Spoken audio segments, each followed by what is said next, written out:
I don't know what I did, but I know I jumped in between the actions that I saw could lead to a fatal injury to my sister. She was standing on the top of a flight of the stairs, and she has never hurt anyone in her life, and she does not deserve to be pushed down the clock. I mean, it's just very dramatic. Isn't it true, Ms. Heard, that in September of 2015, you punched Johnny Depp in the face with a closed fist?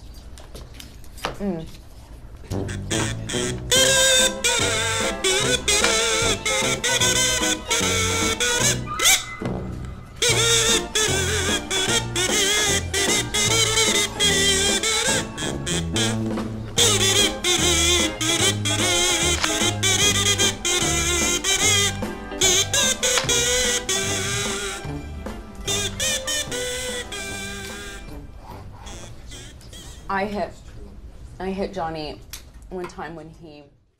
What's going on, everyone? Jeremy here from The Quartering, and it's about to be a very exciting week. I couldn't think of a better birthday gift than the AH versus JD trial starting, and it's starting today, a day before my birthday. And AH has absolutely she's in full panic mode. Just hours before the event started, she issued what can only be described as like this desperation scred, where she tries to paint herself as being, unfairly targeted, which, she's done since the very beginning. So I don't really know why anyone would expect any different on that. If you've been following this, I'm not going to re-summarize every single thing, but, essentially, we found out what many of us already knew about Hollywood people. They're all pretty much garbage, okay? Johnny had a lot of bad habits, but so did AH. In fact, in recorded testimony from a mediation session, AH admitted to raising her hands to JD. And if you know, by the way, if you're wondering why I'm using abbreviations for the names, it's because YouTube does not want any kind of pro-JD coverage, and it seems to seek out these videos with suppression and unfair like hits on monetization. It's one of the most bizarre but also totally transparent things I've seen on YouTube in a long time. Almost every video you make that paints AH in a bad light, or really just in reality, for some reason those videos aren't advertiser friendly. Now, if you're dumping on JD, those videos are perfectly fine. And again, like I've always said, I don't think either one of them are perfect, but the reason I support JD in this lawsuit is simple. Only one of them faced any real consequences. JD, a minimum, lost his Fantastic Beasts acting role in something like $20 million. Actually, he still got paid for that movie. But he's been blackballed in Hollywood, and he lost certainly the Pirates of the Caribbean film. That's almost certain. And you see AH shares public message about JD ahead of trial. Quote, "It brings me great pain to have to live out the details of our past in front of the world." Yeah, more like you're being, you're totally, you have a million more reasons to be embarrassed now is really what it is.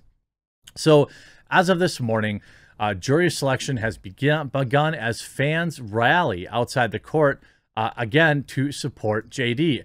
Amber doesn't have anyone showing up. These are all Johnny fans. Jury selection in Johnny's defamation trial against his ex-wife kicked off in Virginia on Monday, and some of the Pirate star's most hardcore fans gathered outside the courthouse to rally on his behalf. Fans reportedly traveled from as far as Australia to see JD, who arrived in Fairfax on Monday. The embattled actor was apparently snuck in to the hearing by court officials. Supporters who were pictured holding signs that read "Justice for Johnny" and "Wish he never," holding small pirate flags referencing Johnny's role in Pirates of the Caribbean. JD is seeking $50 million in damages. And by the way, this isn't one of those like frivolous lawsuits. Like, he legitimately lost a ton of money, and I think he could make an argument here. JD is seeking this from who he claims defamed him when she wrote a 2018 op-ed in the Washington Post, which we now know was basically, in my opinion, penned by the ACLU and then paid off by AH in a donation to the ACLU. Like, the ACLU promoted this article, she worked in conjunction with them, and then suddenly she's making a multi-million-dollar donation to them. You know, it's like, how can anybody outside of Hollywood can see that this is ridiculous, by the way? Many of the pictures, by the way, we've seen look like makeup, look like fake stuff. While JD wasn't named in the op-ed, the actor, who once made upward of $20 million per film, says it ruined his reputation and his career after it was widely assumed that she was writing about their 5-year relationship, which she was. Just days after the op-ed was published, Disney dropped JD from Pirates of the Caribbean, which collectively grossed more than $4.5 billion at the box office. So it's not like those films are failing. It did need to get a reboot a little bit, but certainly those films are nothing without Jack Sparrow. The actor also withdrew from his role in the Harry Potter spin-off Fantastic Beasts, apparently at the behest of Warner Brothers, after losing his other case against a journalist that called him something terrible. I was really saddened by the outcome of the trial. A fan from Australia told a reporter outside of the courthouse, "Man, imagine flying from Australia to sit outside a courtroom. That's actually nuts. I don't think I'd have anybody doing that for me." You can see a small group of fans here, traveled 30 hours from Australia. It's actually nuts. I believe he's innocent, and I don't think that men's reputation should be able to be ruined by the say-so of one person when it's not true. 100% agree. So yeah, he suffered very bad consequences he didn't deserve, she added.